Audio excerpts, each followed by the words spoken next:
بسم الله الرحمن الرحيم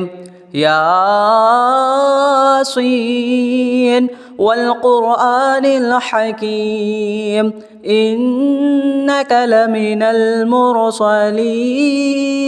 على صراط مستقيم تنزيل العزيز الرحيم لتنذر قوما ما أنذر آباؤهم فهم غافلون لقد حق القول على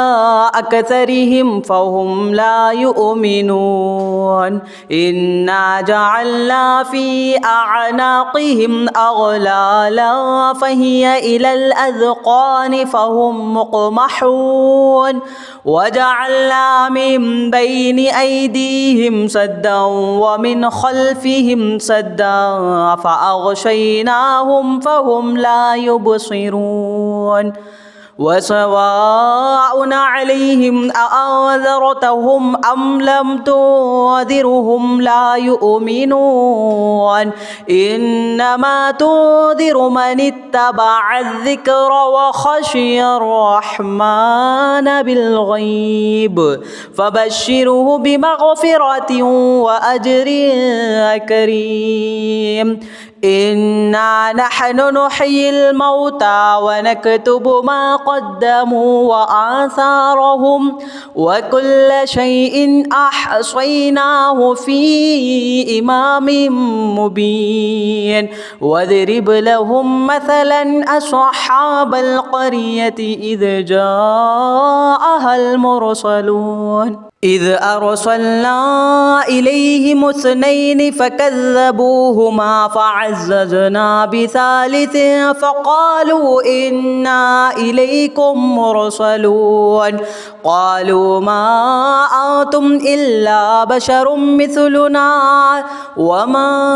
أنزل الرحمن من شيء إن أنتم إلا تكذبون قالوا ربنا يعلم إنا إليكم لمرسلون وما علينا إلا البلاغ المبين قالوا إنا تطيرنا بكم لئن لم تنتهوا لنرجمنكم وليمسنكم منا عذاب أليم قالوا طائركم معكم أئن ذكرتم بل أنتم قوم مسرفون وجاء من أقصى المدينة رجل يسعى قال يا قوم اتبعوا المرسلين اتبعوا من لا يسألكم أجرا وهم مهتدون وما لي لا أعبد الذي فطرني وإليه ترجعون أأتخذ من دونه آلهة إن يردني الرحمن بضر لا تغني عني شفاعتهم شيئا ولا ينقذون إني إذا لفي ضلال مبين إني آمنت بربكم فاسمعون قيل ادخل الجنة قال يا ليت قومي يعلمون بما غفر لي ربي وجعلني من المكرمين وما أنزلنا على قومه من بعده من جود من السماء وما كنا منزلين إن كانت إلا صيحة واحدة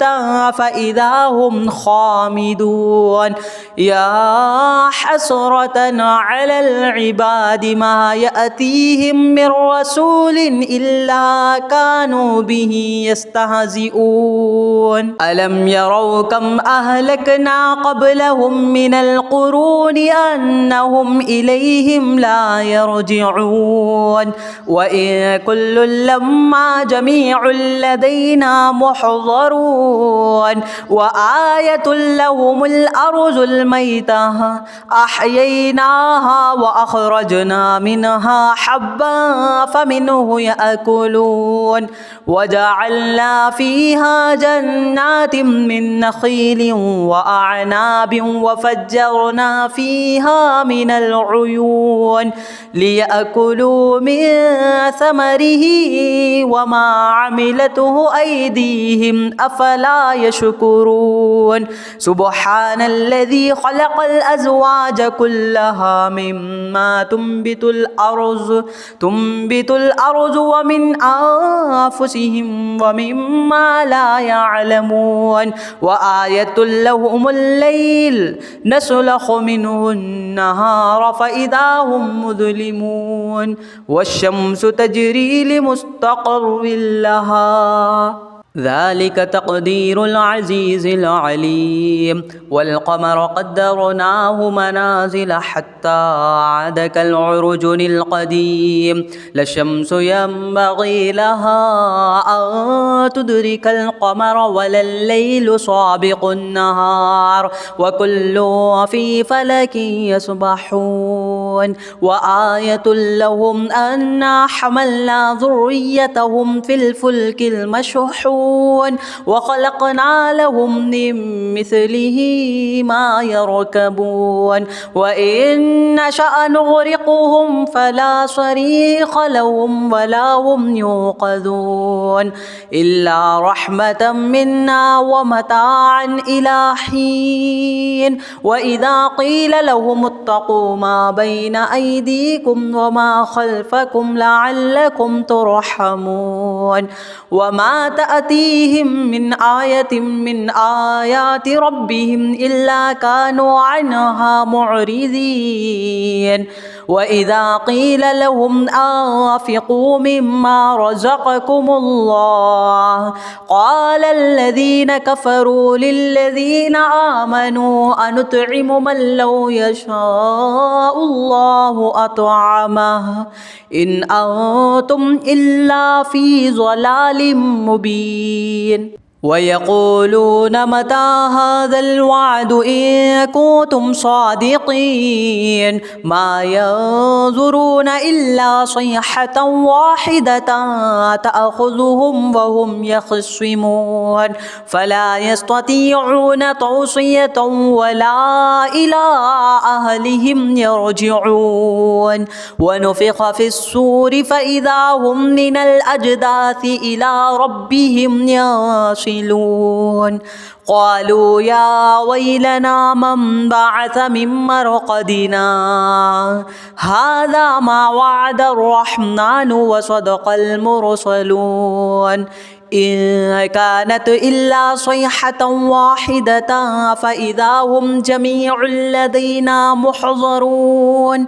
فاليوم لا تظلم نفس شيئا ولا تجزون إلا ما كنتم تعملون إن أصحاب الجنة اليوم في شغل فاكهون هم وأزواجهم في ظلال على الأرائك متكئون لهم فيها فاكهة ولهم ما يدعون سلام قولا من رب رحيم وامتازوا اليوم أيها المجرمون ألم عاهد إليكم يا بني آدم ألا تعبدوا الشيطان إنه لكم عدو مبين وأن اعبدوني هذا صراط مستقيم ولقد أذل منكم جبلا كثيرا أفلم تكونوا تعقلون هذه جهنم التي كنتم كنتم توعدون اصلوها اليوم بما كنتم تكفرون اليوم نختم على أفواههم وتكلمنا أيديهم وتشهد أرجلهم بما كانوا يكسبون ولو نشاء لطمسنا على أعينهم فاستبقوا الصراط فأنى يبصرون ولو نشاء لمسخناهم على مكانتهم فما استطاعوا مضيا ولا يرجعون ومن نعمره ننكسه في الخلق أفلا يعقلون وما علمناه الشعر وما ينبغي له إن هو إلا ذكر وقرآن مبين لينذر من كان حيا ويحق القول على الكافرين أولم يروا أنا خلقنا لهم مما عملت أيدينا أنعاما فهم لها مالكون وذللناها لهم فمنها ركوبهم ومنها يأكلون ولهم فيها منافع ومشارب أفلا يشكرون واتخذوا من دون الله آلهة لعلهم ينصرون لا يستطيعون نصرهم وهم لهم جند محضرون فلا يحزنك قولهم إنا نعلم ما يسرون وما يعلنون أولم ير الإنسان أنا خلقناه من نطفة فإذا هو خصيم مبين وضرب لنا مثلا ونسي خلقه قال من يحيي العظام وهي رميم قل يحييها الذي أنشأها أول مرة وهو بكل خلق عليم الذي جعل لكم من الشجر الأخضر نارا فإذا أنتم منه توقدون أوليس الذي خلق السماوات والأرض بقادر على أن يخلق مثلهم بلى وهو الخلاق العليم إنما أمره إذا أراد شيئا أن يقول له كن فيكون فسبحان الذي بيده ملكوت كل شيء وإليه ترجعون صدق الله العظيم.